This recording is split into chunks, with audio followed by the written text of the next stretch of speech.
لبيك اللهم لبيك لبيك لا شريك لك لبيك إن الحمد والنعمة إن الحمد والنعمة لك والملك لا شريك لك.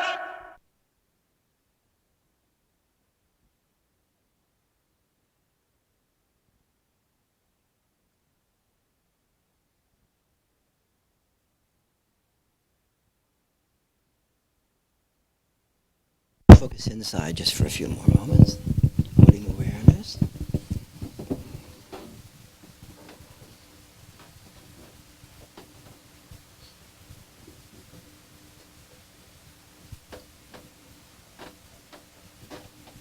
Amplifying the field of awareness in our own bodies.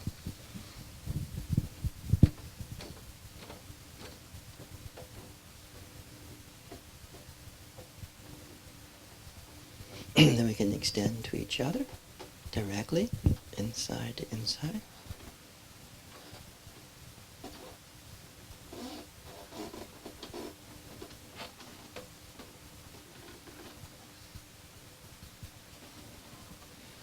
Then we can extend to our ancestors.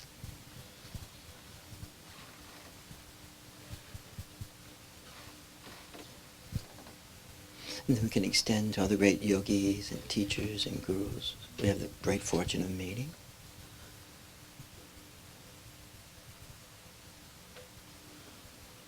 Logos, huh? And then we can extend to the different traditions we participate in. They mix in our bodies, the tribal boundaries thinning.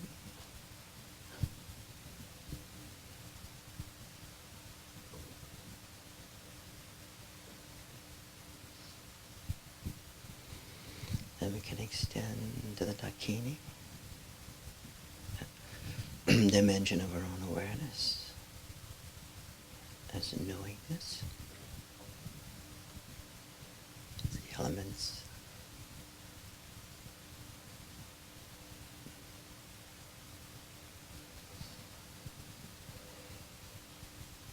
So we'll just stay focused in a few minutes. I'm going to try and pick up where we were at last week, sort of. But we've been focusing on words as the field. So many ways of experiencing words and holding words. And, and really, language is the house of being. Language is also a doorway into the beingness of our own being. This words is field, huh? Logos. Intelligibility. I'm going to start where I did last week. Is there a little ringing out there? Okay. Could you lower the main thing at the end? Just lower it down just a little bit. A little bit way at the end. Yep, that guy. Just a little bit down. That should get it back. Thanks. Okay, better. So, I'm going to start again with that phrase from St. John's Gospel, the Gospel of Light. In the beginning was the Word, and the Word was with God, and the Word was God. Such a direct and powerful sentence, whatever the tradition. And within that sentence, there was different interpretations. Huh? So the Roman Church, which was being formulated 100 and so years, 200 years after that gospel, with its clerical and juridical interpretation, the statement of the John's Gospel of Light means, or would mean, that Jesus alone was the Word. Jesus was alone the Logos. And the method for contacting the Logos, entering into the Logos, being in communion with the Logos, was through the rituals of the Roman Church. And the Church really was at that time being formulated as a union of the Roman Empire and the newly formed Christian traditions. So it happened about 300-something AD. For the Christian Gnostics, who someone like Herbert Gunther, the great translator of Dzogchen, Tibetan Buddhism, who had this strong opinion that the Christian Gnostics, with their understanding of the light and direct perception of the light, influenced Dzogchen. So for the Christian Gnostics, the early Christians, who direct perception, the immediacy of experience, the meaning of John's Gospel of this light, this incarnate light, was that everyone and everything was this word, this expression of the divine, and that the Logos was incarnated by everyone and by the world itself. Even Jesus' statement, I am the light of the world, has a double meaning. Can you feel that? The two meanings there. I am the light of the world. The light of the world is incarnated luminosity.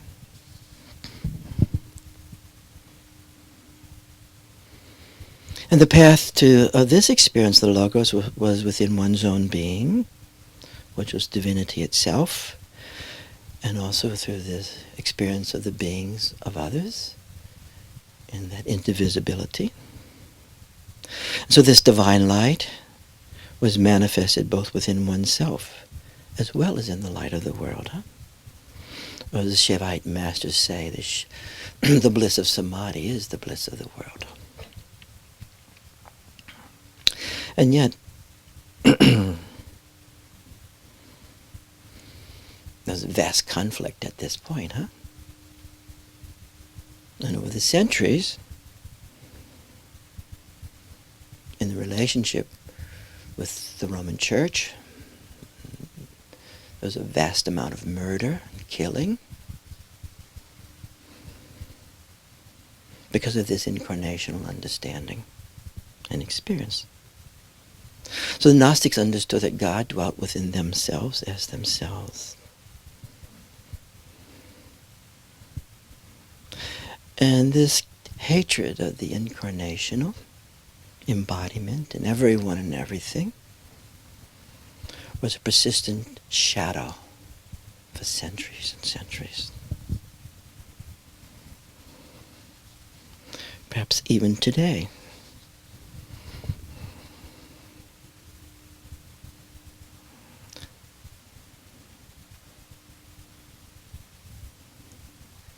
We'll focus on that for a moment. This whole relationship to the body and embodiment and to words.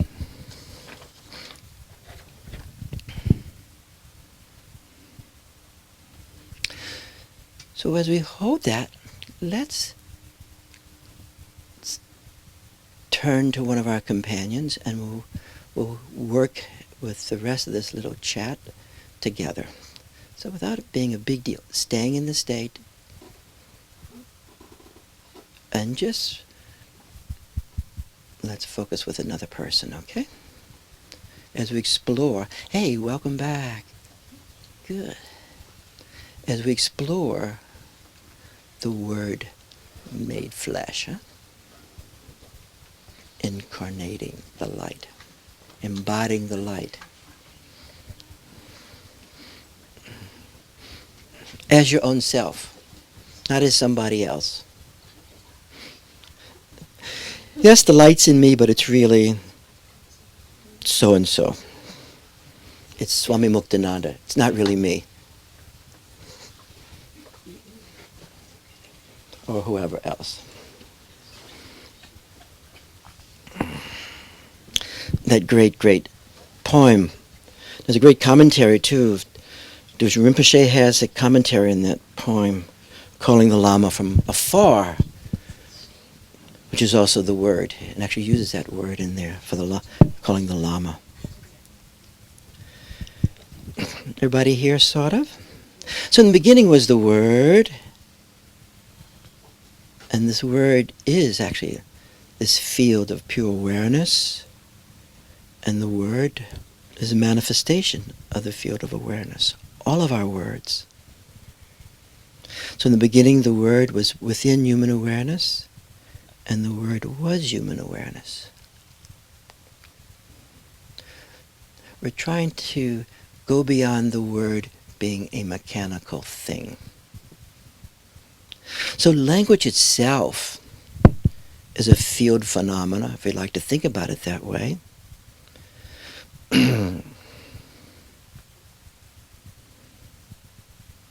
This vast field of knowingness, of primordial and human awareness. That language is a field phenomena. Language is an expression of the field, configurations of the field.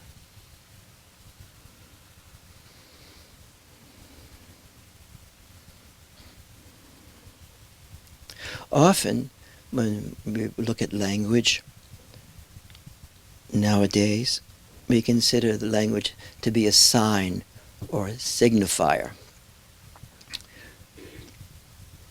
Cup. Something that holds tea this morning. Some say, the yogis would say, that if you view words as signifier alone, just cup, nothing more. It's a signifier in my mind. Then, if it's only a sign, a signifier, then the field dimension disappears. The word becomes a thing in itself and becomes thing-like. Say yes if that has some connection to you. So what is left when you remove psyche or you remove field? What is left is sign, is signifier. So when language is only understood as a mental sign, a mental signifier, with corresponding significations, the significations and the sign easily become thing-like.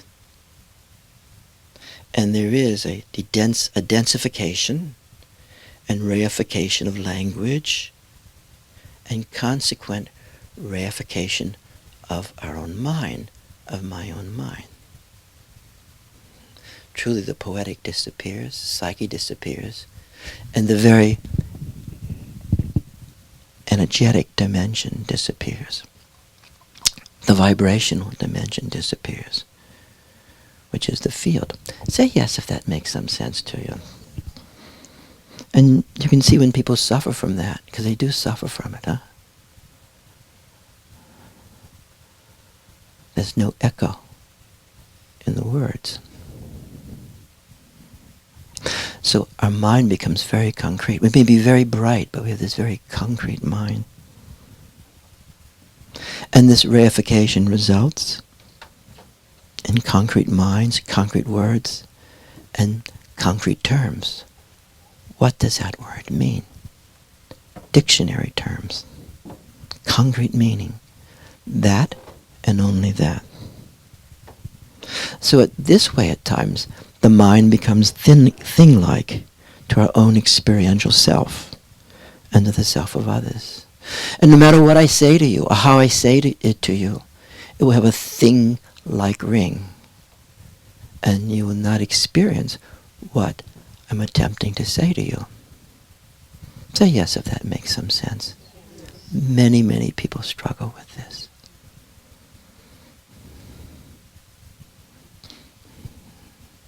And even in their speech, they can only reference their mind as thing, but not the deeper aspects of the word, what goes beyond her mind into psyche herself, or the field embodied awareness itself, where the resonance and primordial vibrations arise, not unlike we were talking about the Matrika Shakti last week. You guys following this right now?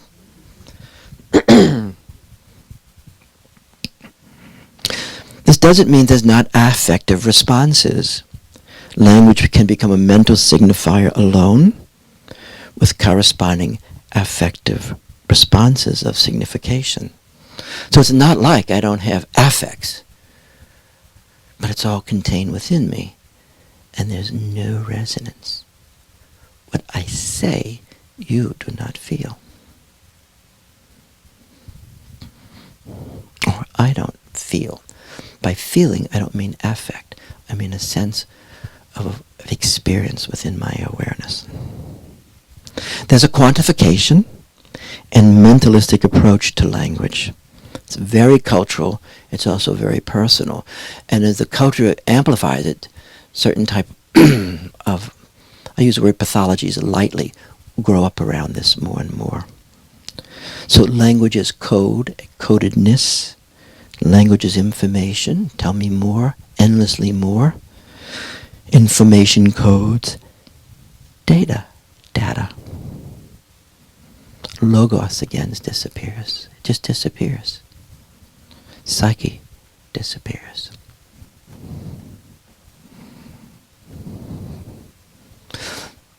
So what is loss in this mechanistic, technical framing of language and framing of experience as information alone is the field phenomena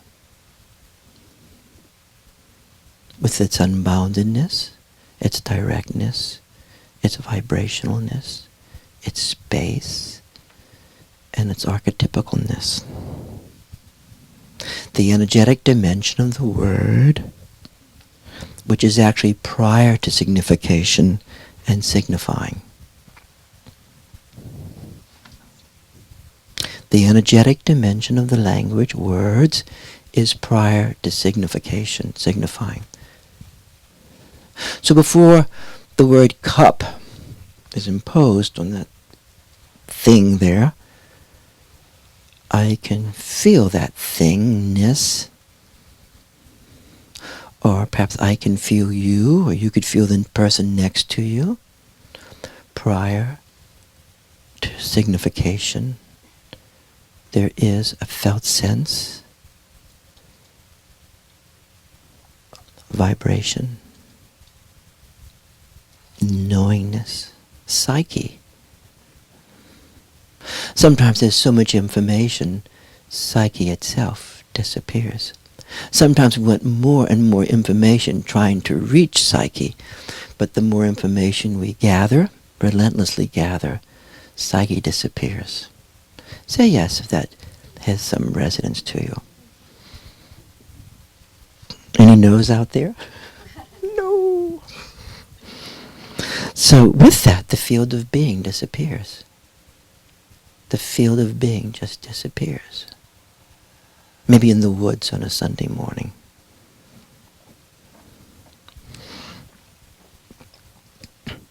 So now, vibrational phenomena. So this energetic dimension of the word, made flesh, awareness, is the field of awareness manifesting energy as vibrational phenomena.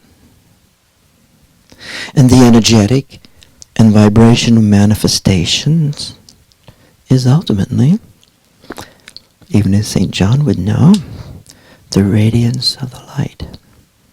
So the light manifest, this knowingness, manifest as energy and manifest as vibrations, pulsations.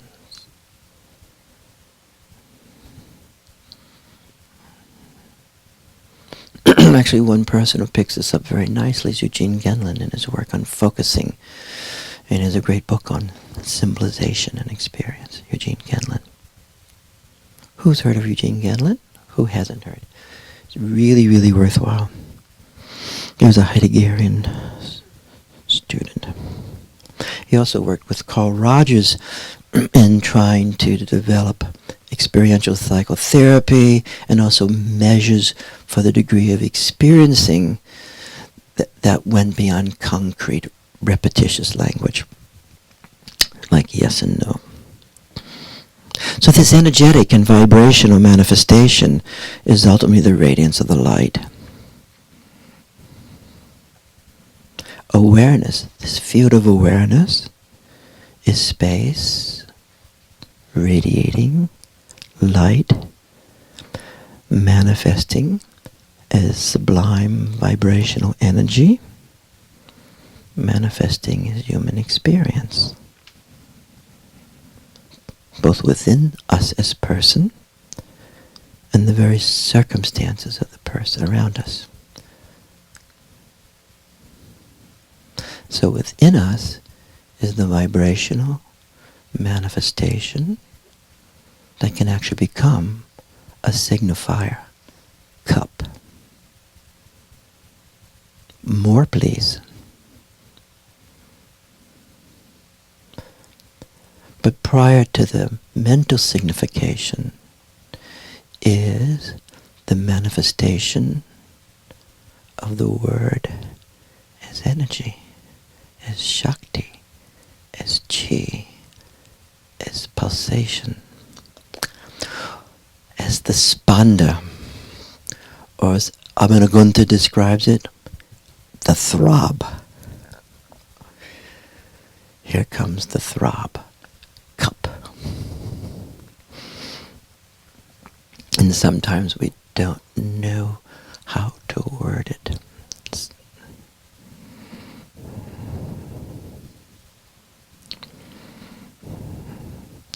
And this word is not simply the wording of my language or my thoughts or my feelings.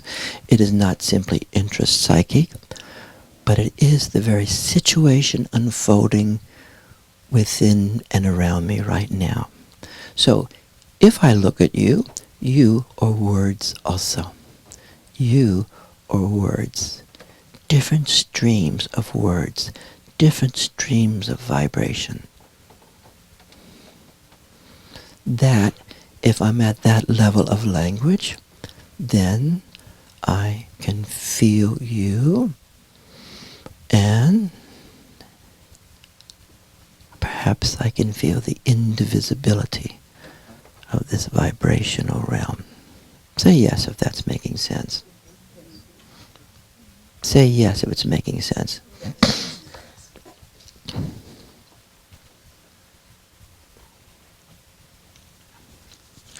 The radiance as vibrational, the radiance, this primordial radiance becoming awareness as moi, becomes my mind and becomes my words and letters. The radiance as vibrationalness becomes worlds within worlds. It becomes places of manifestation. The vibrational becomes places of manifestation. It's amazing, all that singularity in total sameness.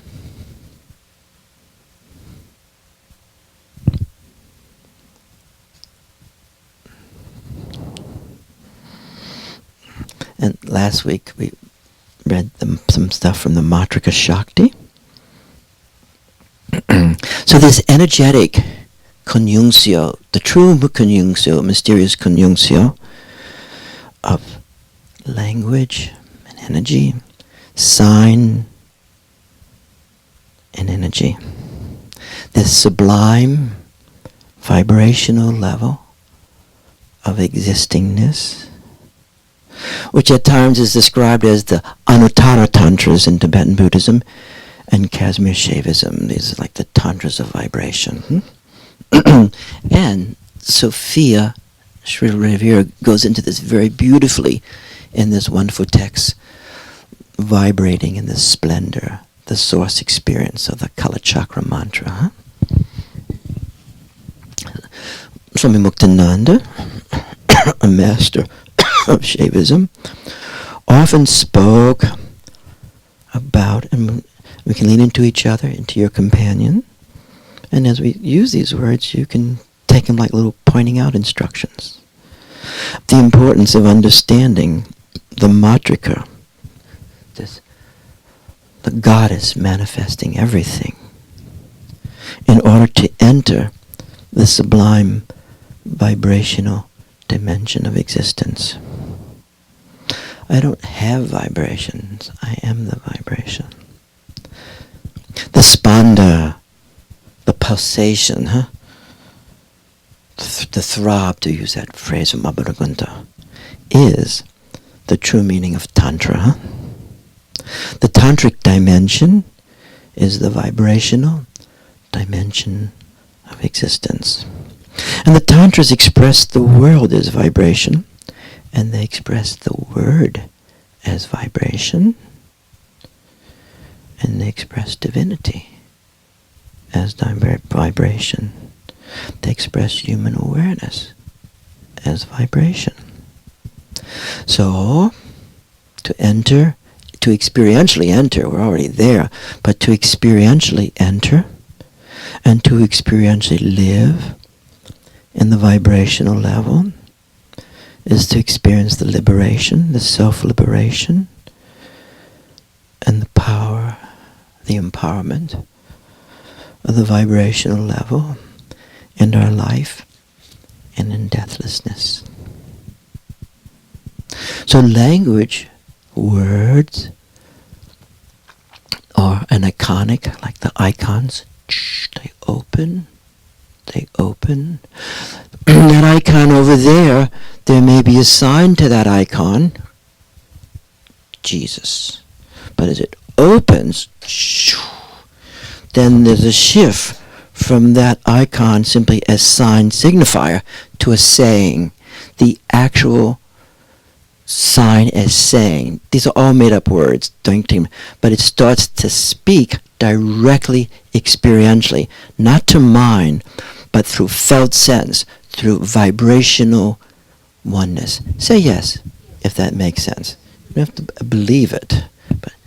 So that opens, the opening. That opening is non-local. It may look over there and Ma is here, but it opens. The configuration of that field manifests locally, but it's not simply 2 feet away. Say yes if that's making sense to you. You guys follow this? Power of the language.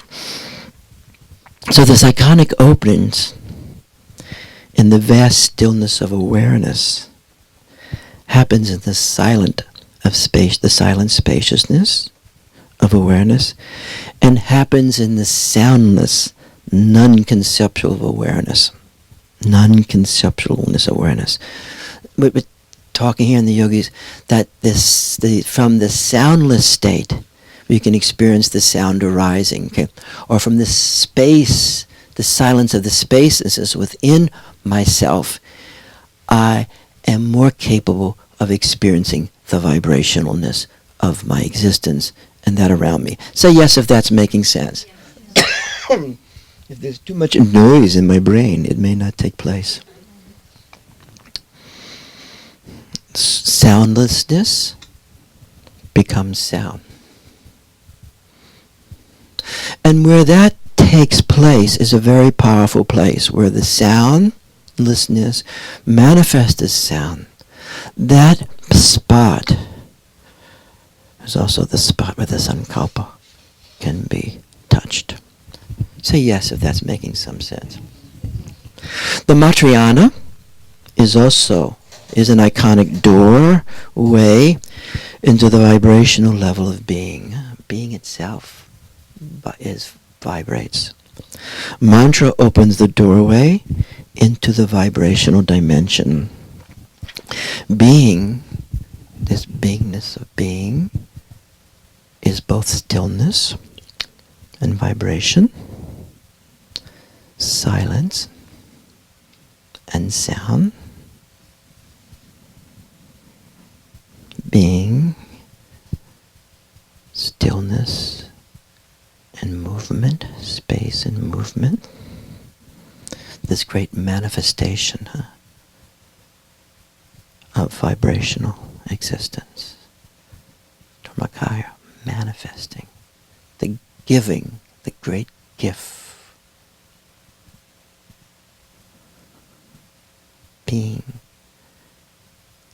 giving, manifesting. Both the manifesting and the manifested, Both the speaker and the hearer. Both the knower and the known. We'll pause right now from that. Everybody okay with this? And now we're going to shift for a few moments to Freud.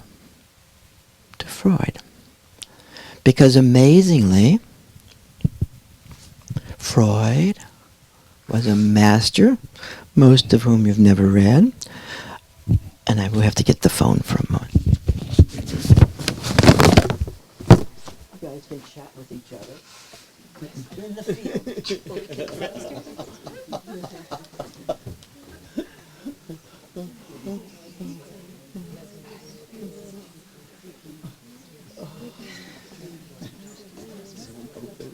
Sounds good.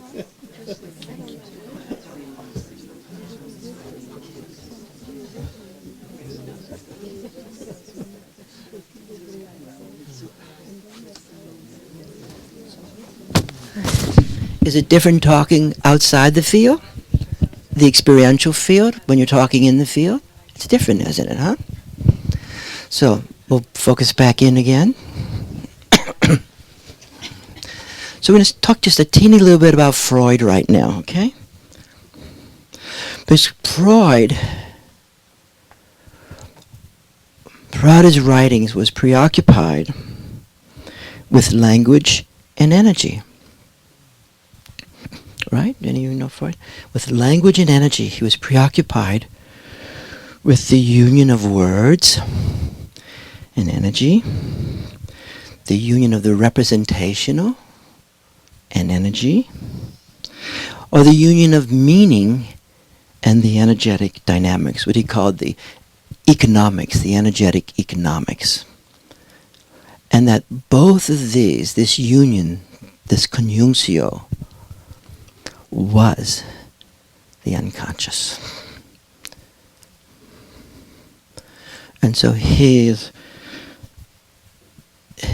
work, most importantly on dreams, to name a few, was trying to open up the interplay of language and words and the energy.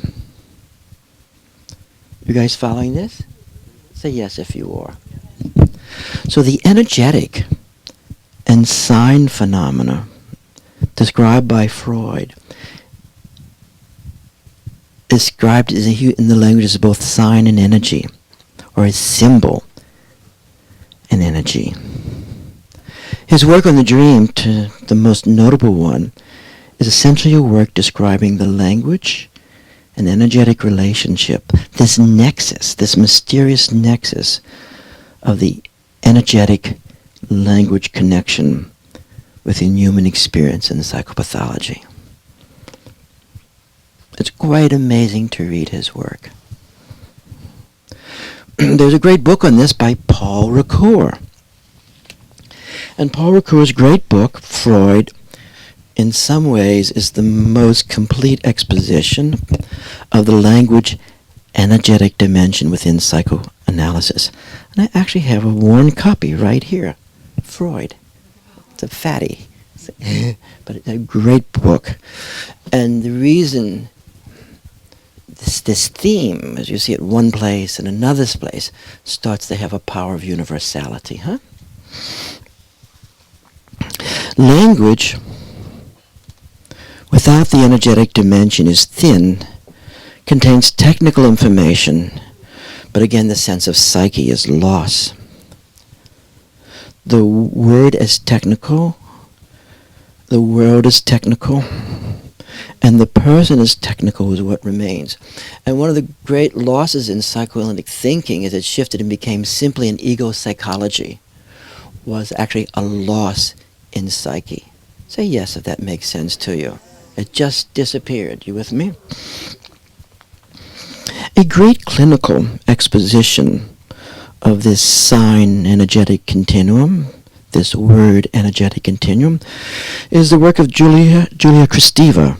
And she's really great. She's a French analyst, and she has one of her books is called The Black Sun, and she works with the sign and the energetic, and how this shifts around for states of depression and melancholia. A great, great book. You guys follow what we're doing right now? Going around from one side to another. This is elaboration of depression and melancholia, both in light of meaning and the energy dynamics. And so it's like an alchemical formulation. Certain type of signs with certain type of energies, wah. Certain type of energies with other certain type of signs, that.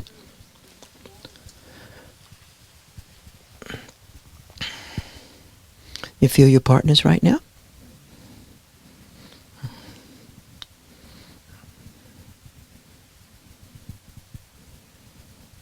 What's it like as you feel your partner right now, as you're in it with your partner? What is that like, if you are?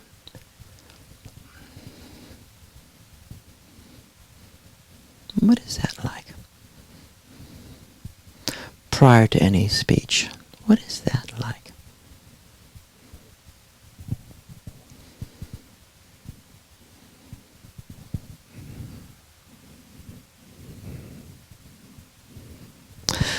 Language is field phenomena.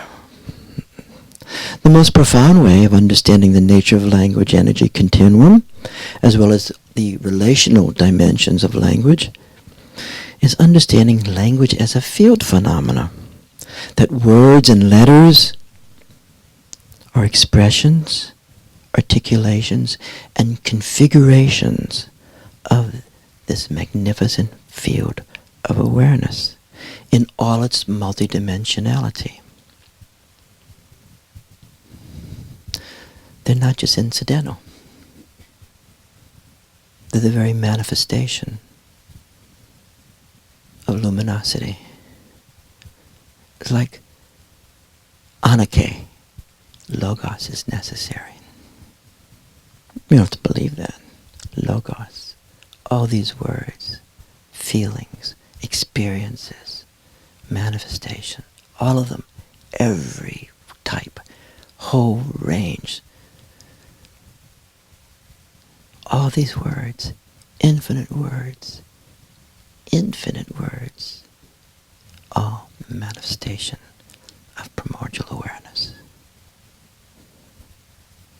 Who's doing the speaking? Who's doing the speaking? Who thinks all that? Who feels all that?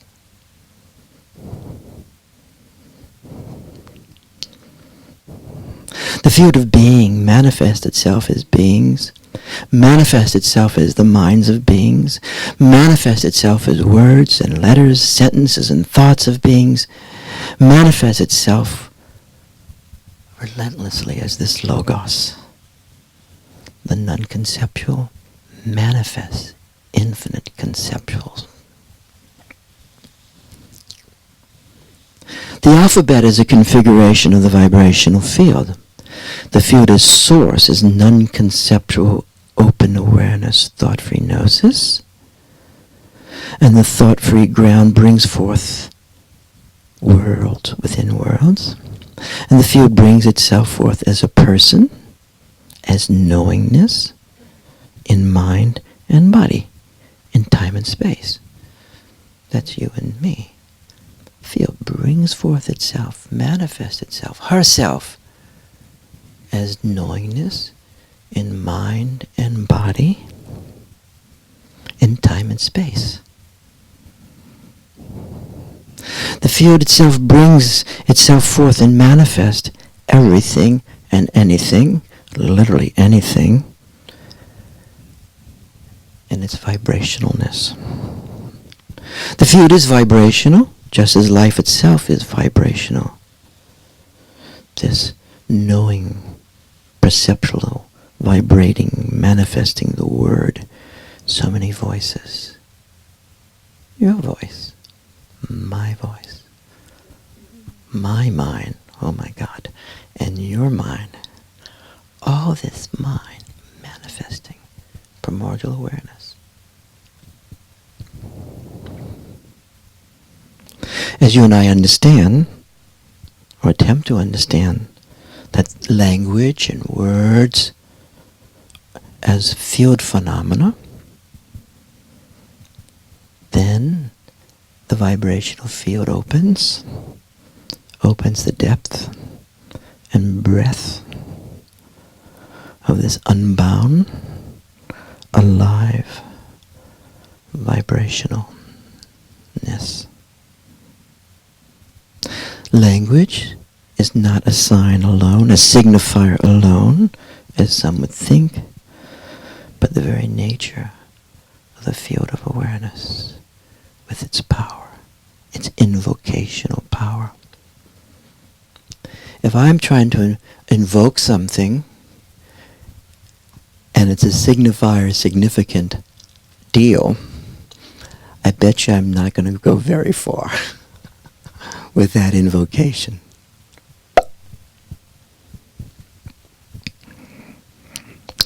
Language is not a sign alone, but the very nature of the field, the power of the field. The nature of the field of awareness is this vibration, sound arising from soundlessness. The field is the logos, and the field of awareness generates meaning, and meaning arises out of the energetic pulsation of the field. Vibrationalness is transmuted into words and signs through the translation power of the mind. You and I do this all the time. Something's arising in us. What is it? There's an agitation even, or irritation, or just a deep pull, or swooning feeling, or can't quite breathe. Stillness arises, something, and waiting, opening for the word to come forth. Heidegger, who has a similar understanding to all this issue of words as sign and vibrational being, notes that the first word, the beginningless word, is the silence of primordial awareness itself. The first word is wordless, that state. This being as potentiality is silent.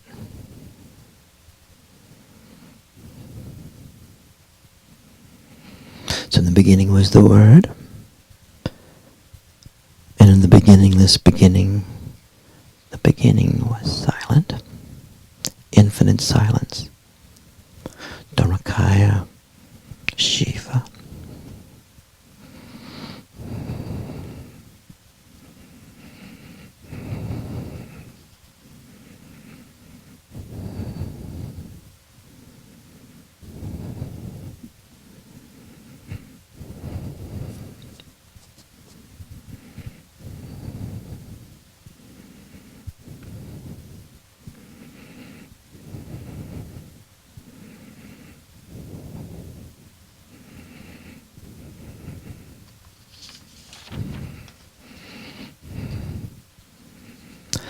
Sign is meaning, and sign is vibrational saying.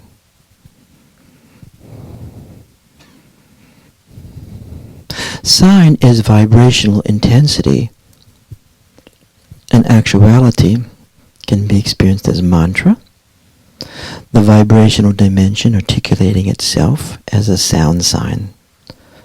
Sign also is manifested through the mind as a mental sign, or a signifier of meaning. Full relationship between sign and signifiers.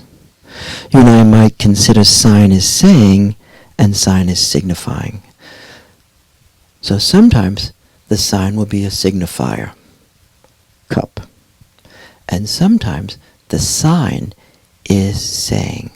Your entire body is a sign. The room is a sign, as saying.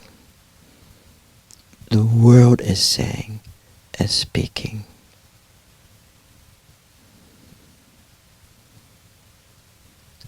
Ancestral plane, saying. The plane of the masters, saying. Archetypical dimension, saying. Saying. Directly saying.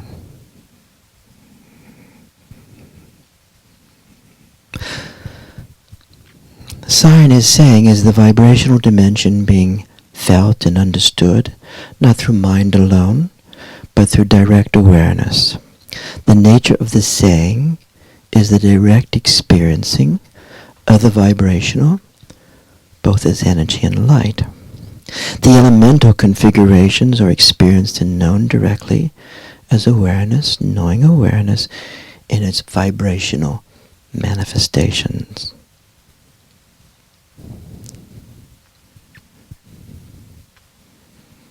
Entering into it vibrationally. When the energetic dimension of the sign is open, vast freedom of space is felt, and the energy of illumination is felt. Often, we can become continuously locked in the structure of a mind, which can be the concrete structure of language.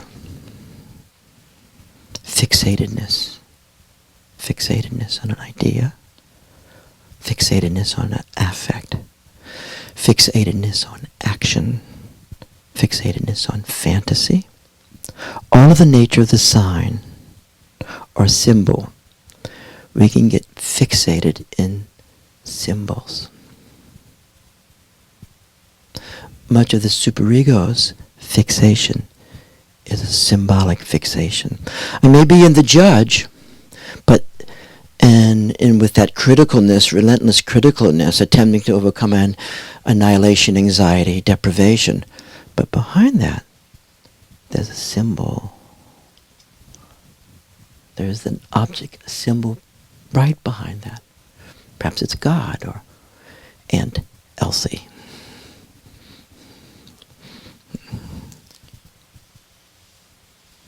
When the meaning dimension of the sign is opened and unpacked, meaning opens for understanding and action.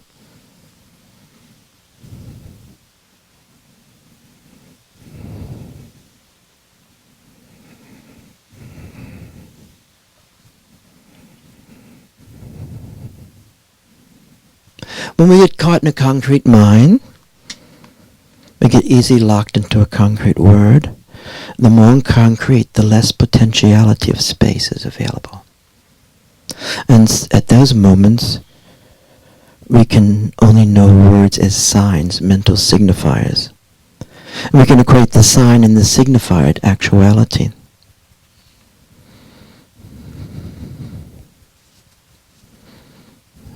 We get lost not in the sea of chi, or the sea of energy, or the sea of vibrations,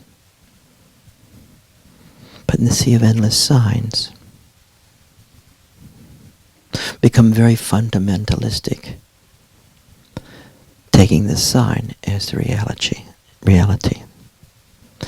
Belief in the sign becomes so dominating.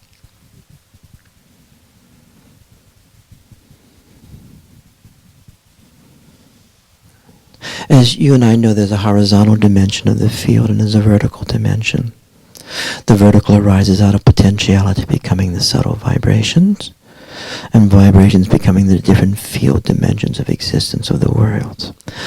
By being able to access the dimension of our awareness, you and I can enter the different dimensions of the field, from emptiness or openness, permeating all the dimensions of vibrational existence.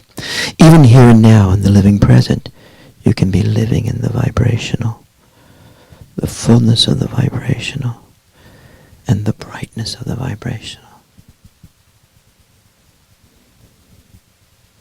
The beauty of the vibrational.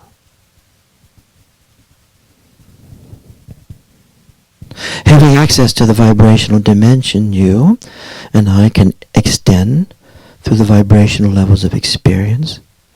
The vibrational level is non-dual, and the immediacy of non-localness. The power of the vibration is dissolving of signs in concrete experience. The power of direct knowing is gnosis. The power of the transmission of the medium of the field, and even the transmission of information and experience within the field.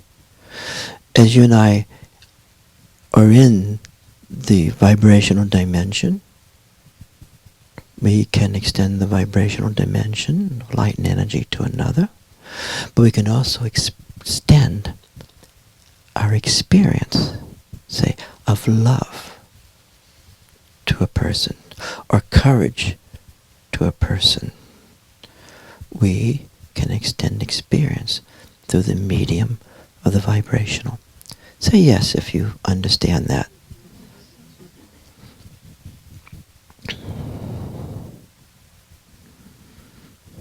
The language of the vibrational is the sound of the vibrational, the essence of Tantra. The vibrational metabolizes and destroys, as well as builds and amplifies. The vibrational is the sublime unconsciousness of primordial awareness. We bring it into consciousness. We bring it into openness, translucidity. The vibration is the archetypical energies manifesting and vortexing as qualities in the qualia, Q-A-L-I-A, of experiential life. The vibration is both within and without. The vibration is both experience and the circumstances of experience. The vibration is knowledge is the medium of the sound and is the field as sound. The vibration is universal, cultural, and completely personal and singular. The vibration expresses itself through everyone and within everyone. The power of the vibration is far, far beyond the power of the sign. That's the point of this little talk. The vibrational is direct knowingness as energy and light. The vibrational light is the light of intra, and the light of the mind, and the light of psyche. All the archetypical expressions, invocations, or vibrational manifestations of the elementalness. The elementalness or vibrations. This field speaks through everyone and manifests everyone and everything. All thoughts are manifestation of vibrationalness. Who speaks and who thinks? Who wills? Who chooses? The field of vibration thinks and feels through you as you.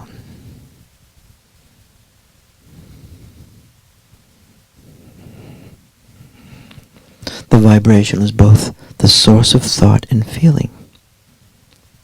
At the level of the vibrational,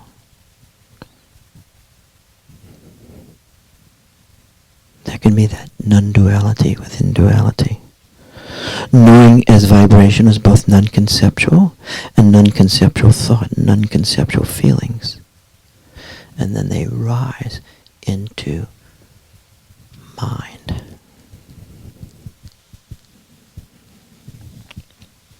Who thinks the thoughts? Who feels the feelings? The field both thinks and feels the thoughts and the feelings. The field manifests the thoughts and the feelings and experiences. The field is the manifester and the manifested. The experiencer of manifesting and manifestedness.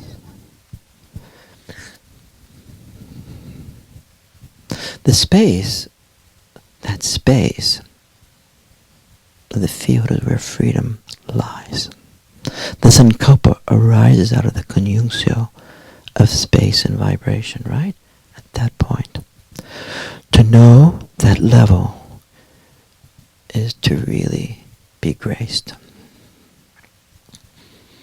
And that is the place of invocation. The sound becomes signs and signifiers, vocal signifiers, sensation signifiers, imaginary signifiers. Language is this great perceptual field. The imagination is the organ of perception, the organ of perceiving and transmuting vibration into imaginative experience. All senses transmute the vibration into sense experiences. The imaginative allows us to see the archetypical manifestations. So let's just focus right now for a little bit.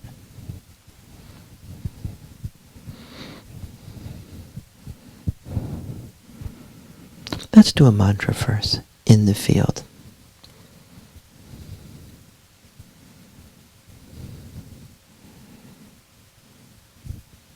If you'd like, we can do Om Ahum.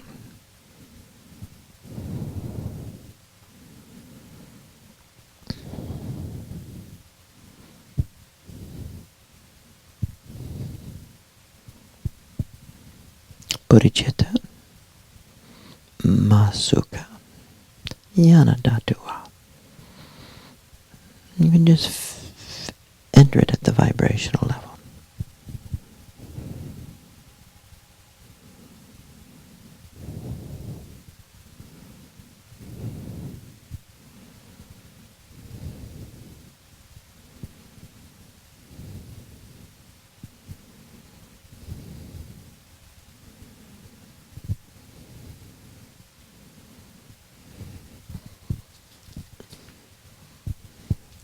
Does that mantra at this moment feel like a sign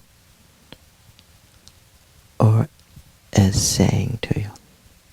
Signifying otherness or saying directly to you?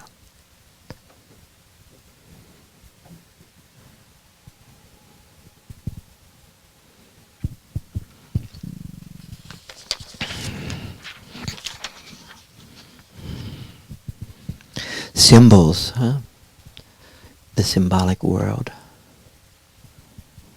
This room's filled with symbols. Symbols are both signs of signification and meaning, as well as signs in saying.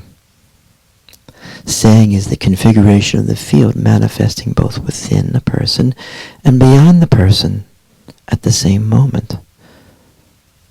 The sign can be mirroring the saying of this primordial field of manifestation. You got that? Let's look at this symbol right there. There's a little symbol of some notations from Yen Chin.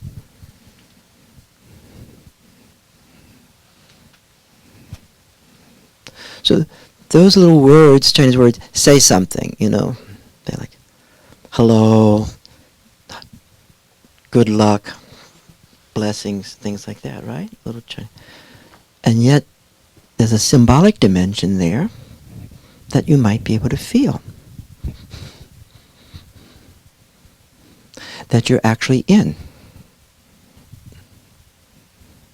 Say yes if that's making sense, what I'm pointing to. Those little notes to the Bowers. Hey, how you doing? Good luck, you know? Blah, blah. Happy holidays. And then there's another level where you can actually feel the energy and the vibrations immediately right now. There's other pictures. There's Amma, Mary, Pamasambhava, all these little signs and yet saying. There's Bhagavan Nityananda over there. Indian guy. It's right in front of me. Looks serious. One eye in, one eye out. Wow. Shambhava Mudra. Saying, actually experiencing what is being said, not through words and gestures. Are you okay? Say yes if this is making sense.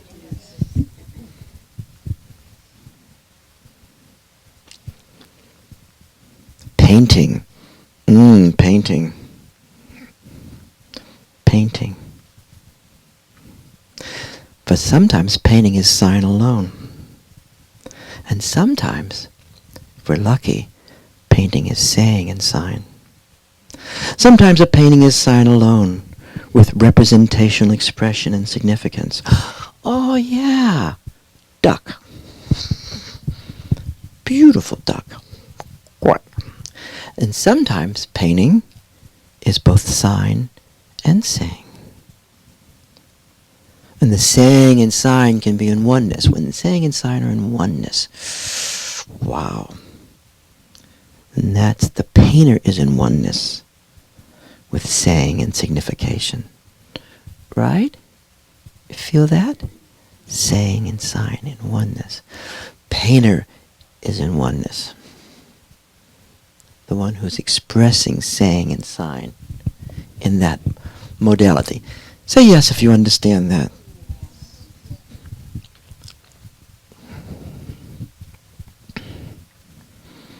This non-duality of expression of sign and saying.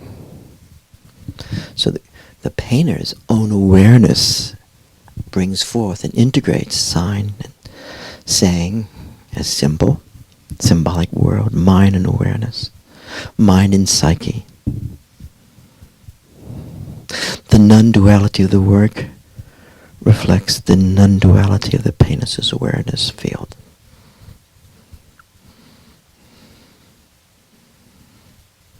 Do you like thinking that way?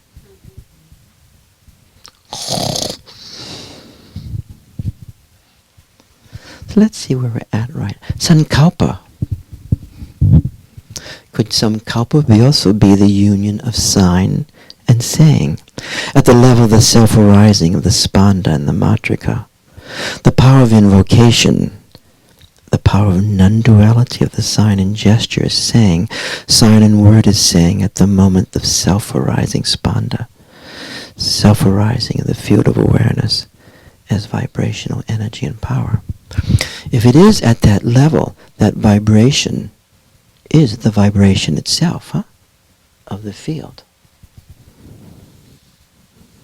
The rising of the field of vibration is not only with the person who invokes, but is far into the extended universe. The power of extension gives power and range to invoking sign and saying within the level of self-arising vibrational experience.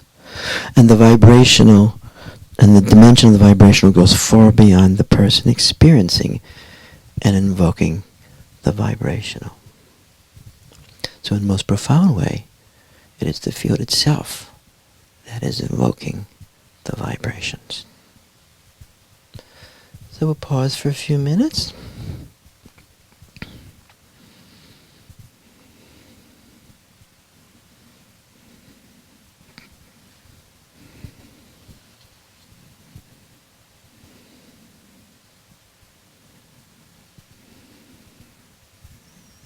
So let's work with each other right now, if you don't mind.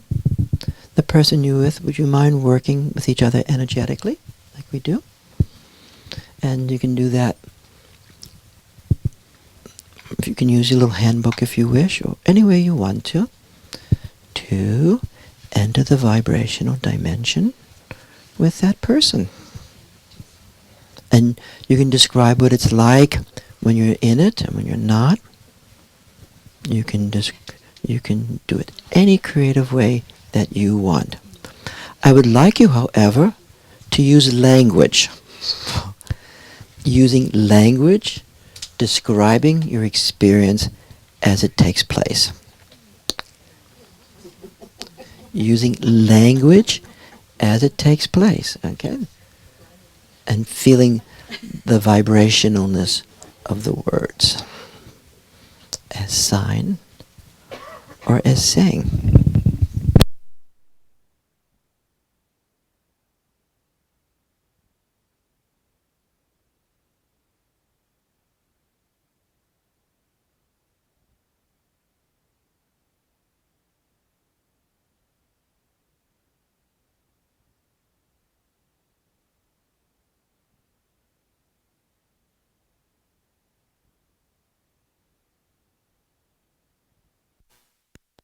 If you can work in twos, that'd be great.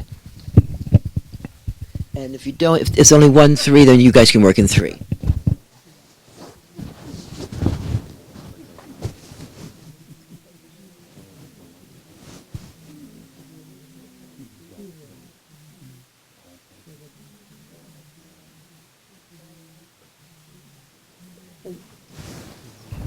Please use words if you don't mind.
If you want to move, you can move.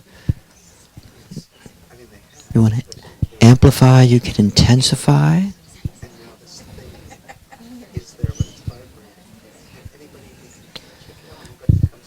You can bring a person into your being.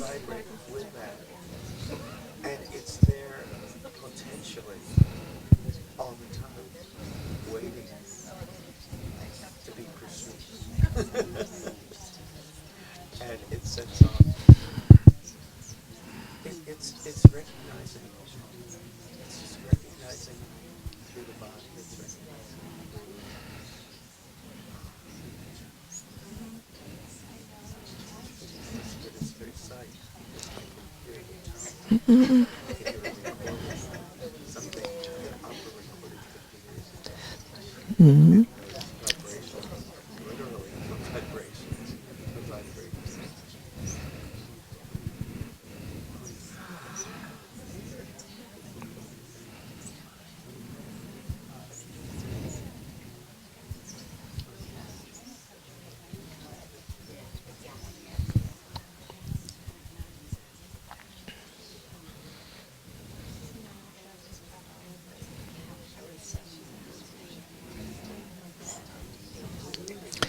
The sea of chi, the sea of shakti,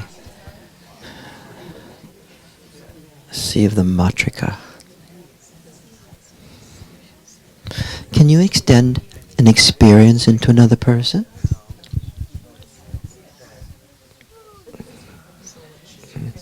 Can we extend hatred into another person? Can we extend love? Can we extend courage? Can we extend fearlessness?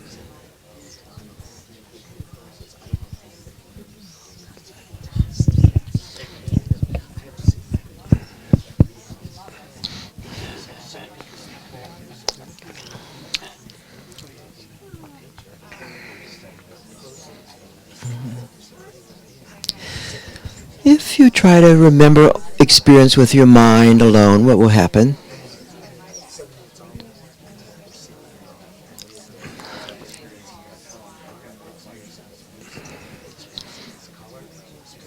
Mhm.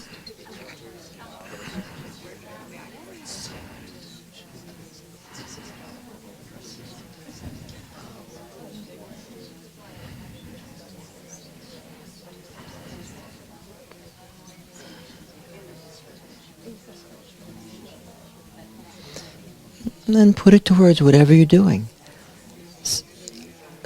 Allowing yourself to articulate from the level of experience.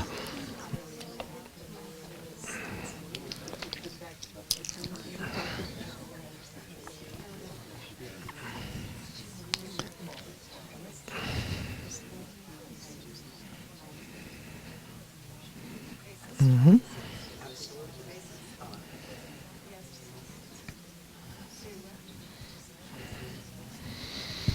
Let's see if we can if you can, through the vibrations, extend love. Pure love. Heart drops. Dharmakaya.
So we're going to pause now. We can start to end up. Your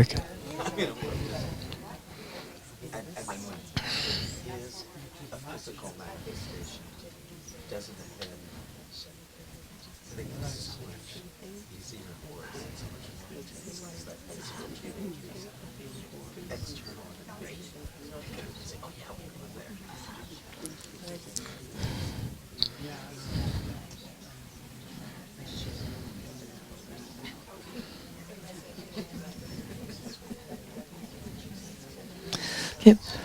We're just going to sit quiet now for a few minutes.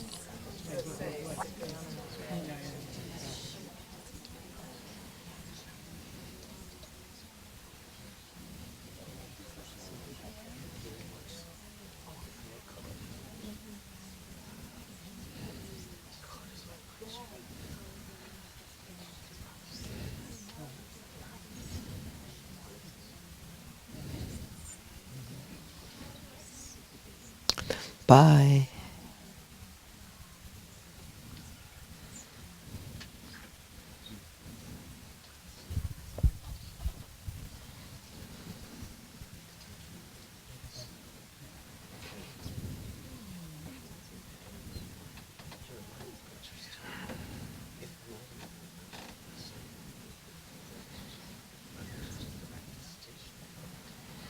Let's just focus on the vibrational for a few minutes.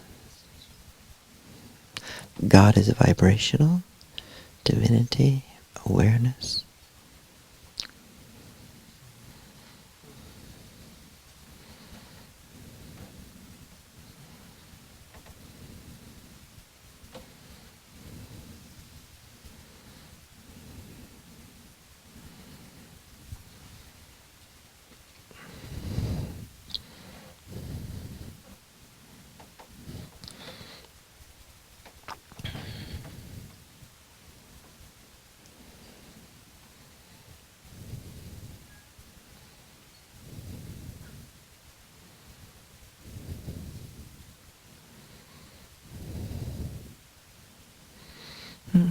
Were you able just now to experience the rising of the energy becoming a word?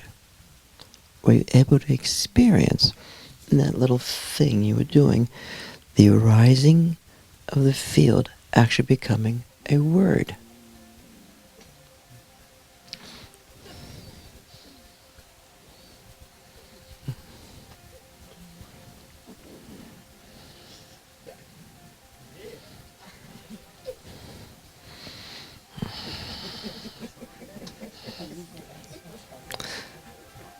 Nice sound.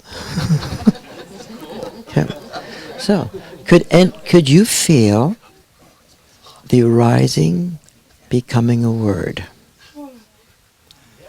Did you feel where words at times come from? The lady with the blonde hair, yes, would you describe that, please? What that experience is like? This happened early while you were speaking, and I could feel first of all, a jiggliness inside, and the word jello. I'm sorry. I'm sorry. And then I thought, oh, this is cool. I'm going to try that again. And then the vibration arose as almost a scale or a musical up and down tones, and the mantra that Amma gave me arose. What was it like to feel the arising of the tones and then becoming the mantra itself? It felt magical that there was a place of origination that I could feel. Isn't that a great phrase? A place of origination that I can feel. Yeah. Thank you. Anybody else feel the arising of vibration or energy or pulsation becoming a word or words? Yes. I'm going to pass the microphone to Marla and describe it just succinctly. What happened? Well, I literally had this experience of spaciousness primarily in my lower body. Like, it was just this sense of like a giant bubble opening and then arising, and then it came up. And the words that came were not premeditated or thought through. They just came. And the way they landed, my partner, there was a lot of resonance from my partner at that moment. And it wasn't like I was intending to say something that she would like, It just happened. And then when she did that, I teared up and said, oh, that must be what love is. Thank you so much. let's focus together a little bit more. Did anyone else feel that arising? Did anyone feel the breathless breath? And in the context of the breathless breath, you felt the arising of the vibration? Just curious. Anyone find themselves going to the breathless breath, and within that they felt the arising of the vibration? You felt that, okay? And would you mind describe that just briefly, please? It felt like pure love, and then my partner said that she felt like there was a lot of angelic energy around us. Thank you so much. And Karen, would you mind describing that experience? Just pass it to you.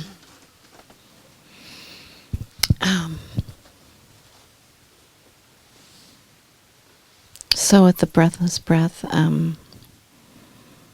it just came spontaneously, and I just felt sort of like an energetic filling up or fullness happening, which was light and energy. And as I extended to Tanya, they're just the love became vibrating and pulsating inside of me.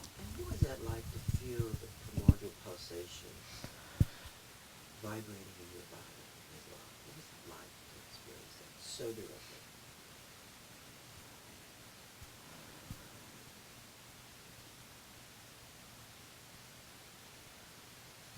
Well, I'm going to the breathless breath right now.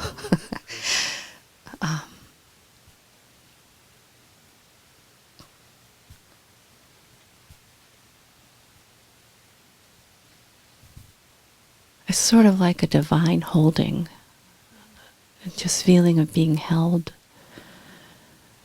and it's such comfort and support.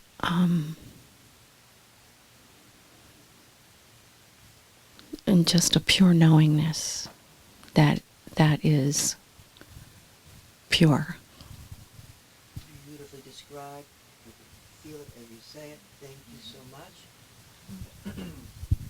So, she's helping us a lot. One of the reasons why we're taking this route of the energy now, because as a group we start falling into the breathless breath about 6 weeks ago or before that, but it's becoming more of a characteristic, okay? And so in that space, as the breathless breath opens, it opens all the way through. So because the body is the vehicle, and then you can actually start to feel the arising of the spanda, truly arising up through us. You're actually feeling the unfolding of language as vibration and words. And so with the breathless breath, there's more possibility for us to be in the vibrational in an even more direct manner. So we'll just sit with that for a second. And sometimes when we're in mind alone, and especially if we're in concrete mind alone, which we all have that capacity. First of all, when concrete space gets foiled, and the concreteness, breathing will be something other than the breathless breath, for the most part.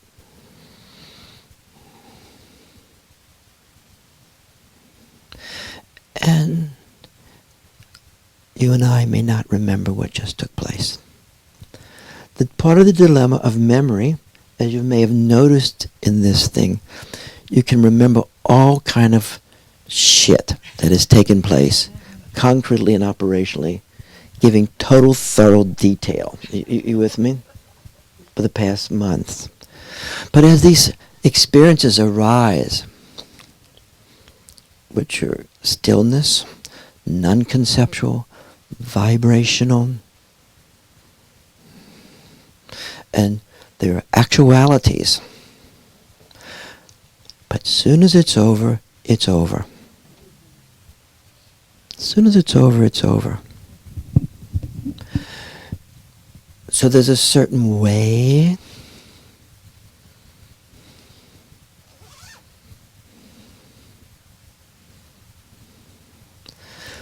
that to remember and be able to bring forth the experience back, that invocational capacity, is not a function of the memory of your mind. You don't have to believe any of this. It is not a function of the memory of your mind.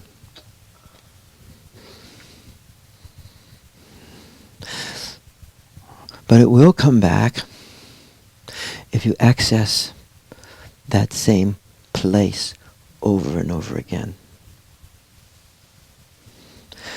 And if you access the place, the traces, which are not mental traces, will arise back.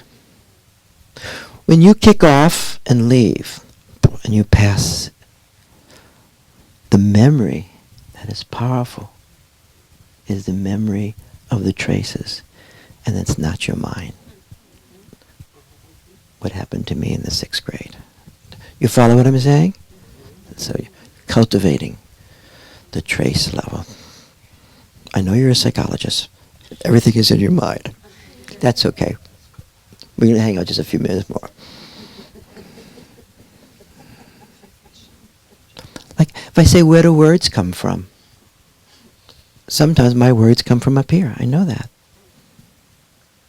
And sometimes they don't come from there. Sometimes there's another word, another language that arises, like she was describing so beautifully.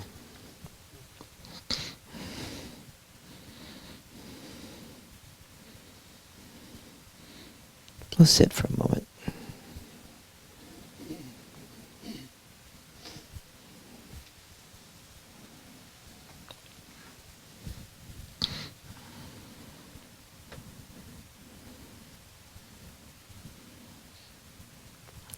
Did anyone experience the possibility of transmitting a quali or characteristic to the other person? Anybody experience the capacity of transmission of a quality? Yes.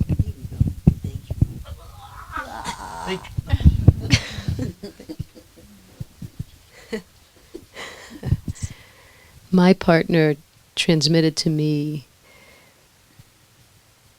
her experience of me being porous. And with that transmission of the word, I fully manifested it. That is really, really super duper helpful. And that is the skill of being in the vibrational level. You with me? That is really the real stuff. Press the microphone. Thank you so much. She so well articulated. So that's the real deal. So a person experiencing a phenomena takes the phenomena that's being presenting them, and then they not only articulate it, they transmit their experience of that phenomena into that person. Period. That is the real deal. That is the real deal. Some healing takes place by directly invoking the divine. Like, I love Benny Hinn. I used to go see Benny Hinn. I just love driving up there, someplace in Virginia, and all these trucks are there with guns in the back, okay? I love getting out, sure, and I would go in to see Benny Hinn, and Benny would, at times he would say, just come work with us, and burn all these people, and they give you a little training and say, this is totally impossible. It is everybody's desperate here. It's so desperate, but this is the training. Invoke the Holy Spirit. Invoke the Holy Spirit. And then that was it. We were sent out. We were collecting money, the whole thing. We were part of the Benny Hinn team of the Surzet. And then Benny would come in the name of Jesus. And all this this light comes down. You with me? Psychology was not there. He didn't worry about his self. He wasn't using that refined instrumentation that was just took place there, which is completely valid. It's just another way of doing it. You with me? You guys follow what I'm saying? Great. That really is a very, as therapists, as human beings, it really is very, very cool. Let's focus again for a minute.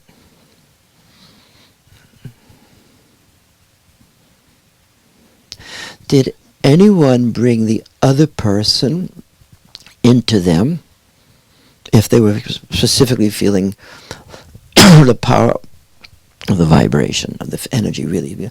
Or did you enter into the other person with the power of your field? You guys follow that? Okay.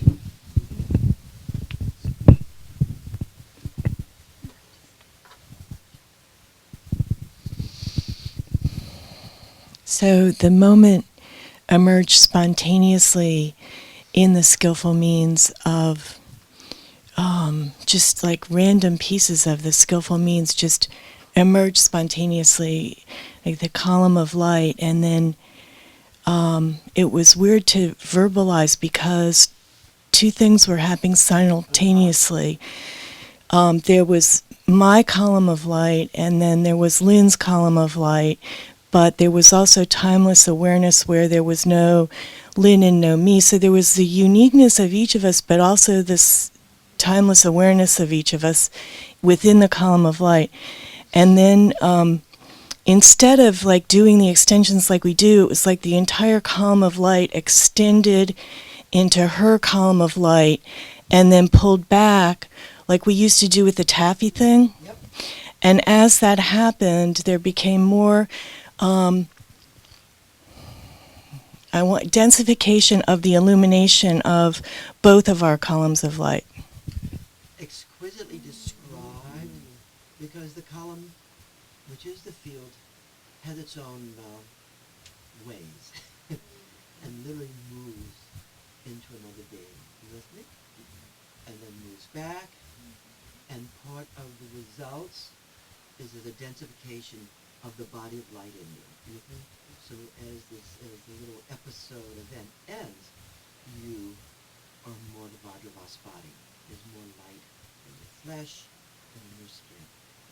So generosity, which the chant is to the great compassion. Generosity is the great compassion. You follow me? And that generosity of action, the great transmission, which every human being can do, we somewhat at times have to tinker with the superego,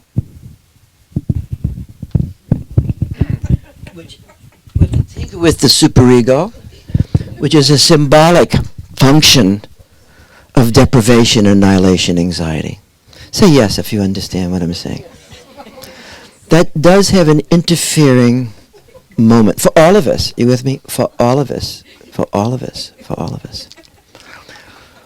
That's why we spent so much time. And when I talk about the superego, I'm really going back to the words of the yogis, and at least how I look at it in my opinionated way. Get beyond right and wrong, good and evil, better, best, truth and falsity, and you will live in the field forever and ever.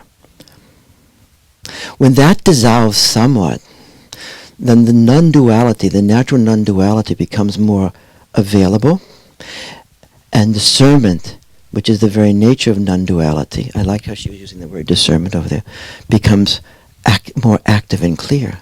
And out of that discernment, discrimination on how to work it through this place becomes more our own. True discrimination arises out of gnosis. A-okay? Everybody's having a good time? I hope this is really worth your while. And if it's really worth your while, you should continue coming. If it's not really worth your while, you should not come. I'm serious about that. We always have to be careful about being habituated. You with me? It's very easy to get habituated to situations. And as soon as we become too habituated, you know what happens? The field itself can disappear because of habituation. And you can think you're in the field, but you're just having an habituated experience. You know, it's nice. So there's always something challenging and cutting through in order to remain in the light of awareness a lot. Thank you, guys. So next week we meet, right? Yeah. Then after that, Christmas. Now after that, New Year's, right? Is New Year's on the same day? Yeah. So we'll meet next Wednesday, but we will not meet the Wednesday after that or the Wednesday after that. But if you practice in a cumulative way on this vibrational thing, so let's ask one thing. Did you feel the vibrationalness of the mantra? Say yes if you did. Yes. So when you feel, so mantrayana, right, the mantra is really useful in being in the vibrational world, huh? Right, a great time. Thank you guys. Hasta la vista. And see you later. Oh, I have to tell one more thing too. You know, last week we had that wonderful technician here. This is a little magic, but I like it. Hello? Okay, that technician was here and he was putting up with all kind of stuff. So after he comes over, starts talking, and he's Indian. I said, well, what is your name? He says, I'm Indian. I said, where? He said, I'm from Kashmir. I said, we were talking. He says, my father and my grandfather tried to teach me Kashmir Shaivism, he says, but I didn't understand it then. I just thought that was totally cool, so I gave him the copies of the Shiva Sutras. And but that's the sort of thing I really think, this is cool. Thank you, guys.